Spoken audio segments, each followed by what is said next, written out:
As I was saying, Boko Haram is apparently claiming responsibility. What more do we know about what actually happened?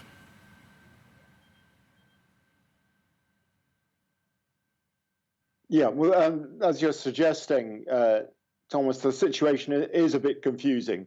Apparently, Abu Bakr Shaka, who's the leader of one branch, probably the biggest branch of Boko Haram, is saying, as he put it, our brothers were behind the abduction in Katsina. Katsina is the state in northwest Nigeria where this happened. Now, it is quite possible that Boko Haram were behind this. It fits into their sort of style of operations. We can remember back in 2014 when they abducted hundreds of school children, schoolgirls in Chibok, gaining them international notoriety. And they've carried on carrying out similar operations, though not on such a big scale ever since. This does clearly recall that. What is slightly odd, though, is that this took place in Katsina State, which is in the northwest, not an area where Boko Haram normally operates. And the statement, too, seems to lack a considerable amount of detail, which you would normally expect more of from Boko Haram, going by past performance. But the other thing, too, I think to bear in mind is that kidnapping does happen a lot in Katsina State, but not carried out by Boko Haram, carried out by bandits.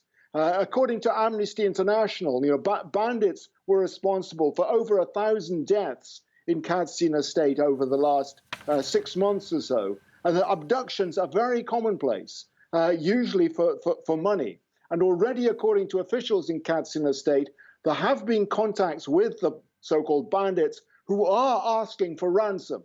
So at this stage, the situation is pretty confused. In some respects, it does seem to suggest Boko Haram, but possibly, quite possibly, it's not them at all. It's bandits, or even possibly it was bandits who were planning to sell them on to Boko Haram later, a practice that happens all over the region.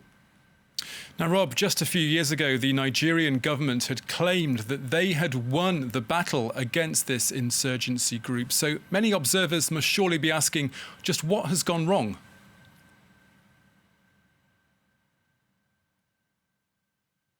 Yeah, I mean, it's a very legitimate question. When President Buhari came to power in 2015, he pledged to restore security to Nigeria, and in particular to the 3 states in the northeastern corner of Nigeria where Boko Haram were most active. He's a former army general himself. Many people elected him because they thought he would bring a tough line on Boko Haram and restore security to Nigeria.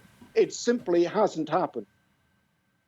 The Nigerian army has a pretty big presence in the northeast of Nigeria, but mostly it's installed in garrison towns and doesn't get out very much to the countryside where Boko Haram now is. Now, in that sense, you could say that the Nigerian armed forces have achieved some sort of a victory, because before Buhari came to power, 2014 was the year of maximum influence of Boko Haram, when they proclaimed a caliphate, were operating in big towns like Maiduguri with impunity, it seems. Now they've been forced out of the towns, they've been forced into the forest. The Nigerian army has been cooperating with armed forces from Chad, Cameroon and Niger. But we still have this sort of thing happening. And it's not just this kidnapping that's just happened.